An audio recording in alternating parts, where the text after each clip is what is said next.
ایک انجانی مخلوق نے ان کا پلنگ اٹھا کر تیسرے در میں پٹک دیا۔ یہ کہانی سچی کہانی ہمیں خواجہ حسن نظامی نے اپنی ایک ریڈیو اسپیچ میں بتائی، جو 10 اپریل 1936 میں آل انڈیا ریڈیو پہ نشر ہوئی تھی۔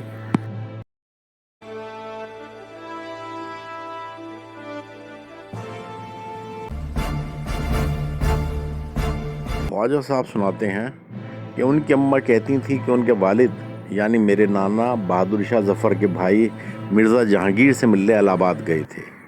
مرزا جہانگیر نے خواجہ صاحب کے نانا کو ایک بڑے مکان میں ٹھہرا دیا تھا۔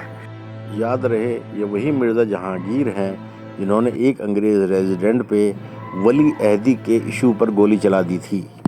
اسی لیے انگریزوں نے ان کو الہ آباد جلا وطن کر دیا تھا۔ یہ بہادر شاہ ظفر کے والد اکبر شاہ صاحب کا دور تھا۔ وہ کہتے ہیں نانا عشاء کی نماز پڑھ کر لیٹ گئے، سامنے شمع روشن تھی، وہ لیٹے ہوئے کپی رہے تھے۔ وہ کہتے ہیں کہ یکایک ان کا پلنگ ہلا اور کسی نے پلنگ اوپر اٹھا لیا اور پلنگ زمین سے 2 گز اونچا ہو گیا تو نانا گھبرا کر اٹھ بیٹھے اور نیچے دیکھا کس نے میرا پلنگ اٹھایا ہے، مگر کوئی چیز دکھائی نہیں دی۔ ان کا پلنگ ایک دلان میں بچھا تھا جس میں 3 در تھے۔ ان کا پلنگ بیچ کے در میں بچھا تھا۔ وہ پلنگ اٹھا کر کسی نے تیسرے در میں رکھ دیا، لیکن نانا بہادر آدمی بھی تھے، وہ کم ماننے والے تھے۔ انہوں نے پھر اس پلنگ کو اٹھا کر بیچ کے در میں رکھ دیا۔ تھوڑی دیر میں وہ پلنگ پھر اٹھا اور تیسرے در میں چلا گیا۔ یہ حرکت 3 بار ہوئی۔ تھوڑی دیر بعد ایک سایہ نمودار ہوا اور فانوس کے پاس گیا اور شمع گل ہو گئی۔ نانا نے دیسلائی سے شمع دوبارہ روشن کر دی اور پھر وہ سایہ آیا، پھر شمع کو بجھا دیا۔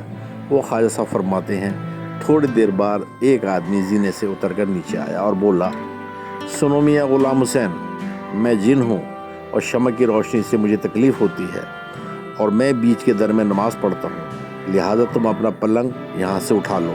میں جانتا ہوں کہ تم ضدی آدمی ہو، میں تم کو جانتا ہوں کیونکہ میں دلی میں حضرت نظام الدین کی درگاہ میں زیارت کے لیے کئی دفعہ جا چکا ہوں، لیکن یاد رکھو جو آدمی اس جگہ سوتا ہے میں اسے مار ڈالتا ہوں۔ نانا بولے، بھائی جب تم جانتے ہو کہ میں ضدی آدمی ہوں تو تم آج کہیں اور نماز پڑھ لو، کل میں مکان چھوڑ دوں گا۔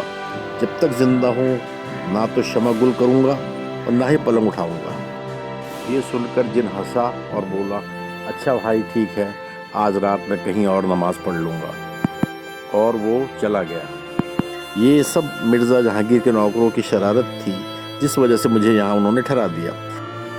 خواجہ صاحب کہتے ہیں کہ اگلے دن ان کے نانا مرزا جہانگیر سے ملے اور ان کو برا بھلا کہا، اور اسی دن وہ پھر دلی روانہ ہو گئے۔